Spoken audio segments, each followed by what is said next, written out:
morning. Hope you're doing well today. It's another fine day God has given us. Got a question. Could this be the day? Could this be the day that Jesus Christ steps out on a cloud and takes the church home to be with him? And the tribulation period begins. The end of time draws closer. Those who are not ready, oh, I pity you today. But it's coming.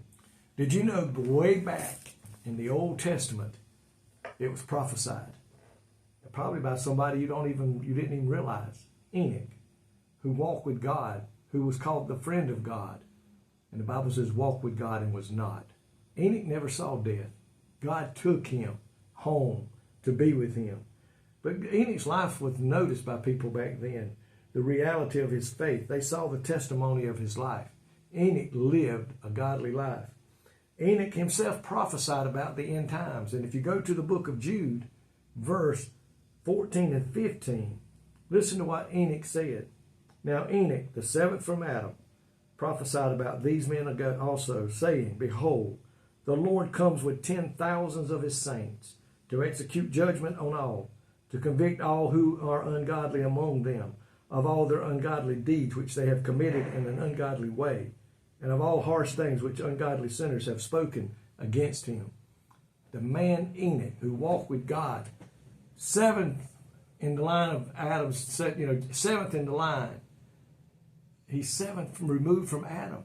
That far back, God speaks through Enoch about the Son of Man coming back to take the people home with him. And it's going to be a reality one day. We need to realize that. It is going to happen one day. God is going to send Jesus back to judge the ungodly, to proclaim judgment against the world, and those who love God, who have served God, will be with him forevermore. But he's going to judge the wicked. And Enoch said it's going to happen. He even said 10,000. 10,000s with 10,000s of his saints to execute judgment. The one thing about it, they will be looking for answers. People didn't know where Enoch went. They don't know why he left all of a sudden. Couldn't understand why he just all of a sudden disappeared. But they will be looking for answers when this happens on earth now, just like they were back then in the day of Enoch. Why? What happened? Why didn't I go? Why did not God take us all? It's coming. It's coming. Are you ready? Are you ready for the rapture? Isn't it amazing that man, Enoch, only seventh in line from Adam, God spoke to him. He lived a life as the friend of God, and God revealed unto him mysteries, probably not all that we know about. But the one thing he did say, Jesus is coming.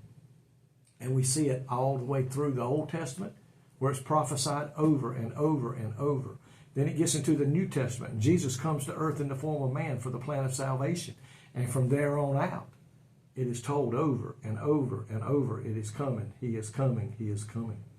Then you get to Revelation, and John begins to write what he saw about the end times and the way it's going to be. Folks, there's no escaping it. There's no getting around it. There's no way you can bypass it. One day, the Bible says every man, woman, boy, and girl will stand before God and answer for the deeds that they've done, be them good or be them bad. It's up to you and I today how we live our life. I pray that if you don't know him, make things right with God so you can be ready when that time comes. You don't see this much being talked about that it don't take place. God's never made a promise in his word that he has not fulfilled. And he promised, Jesus promised, he would come back to take those home to be with him who are his children. And he's going to honor that promise one day. The Bible says no man knows the day but the Father. But like a thief in the night, he said, I'm going to come. When you least expect it, the Son of Man cometh. And I can tell you right now, this world is not looking for it. This world does not believe it's going to happen. And if they do believe it's going to happen, they're believing that God's going to take us all home to be with him. And the Word of God doesn't say that. Nowhere will you find where God says that. You must be born again. You must be ready. And I pray that you are. Lord, thank you today for your promises. We know that no matter back in your word, how far back you want to go, wherever you said it, we know it to be true. Jesus is coming. Pray today, Lord, anybody listening that don't believe it, don't know it, are not serving you, let the Holy Spirit really reach out into their heart and let them know it's going to happen one day. And the best thing we can do is be ready. Because when it happens, it'll be too late. Lord, thank you today for giving us that promise. You're coming back to take us home. In Jesus' name I pray. Amen. May God richly bless you today is my prayer.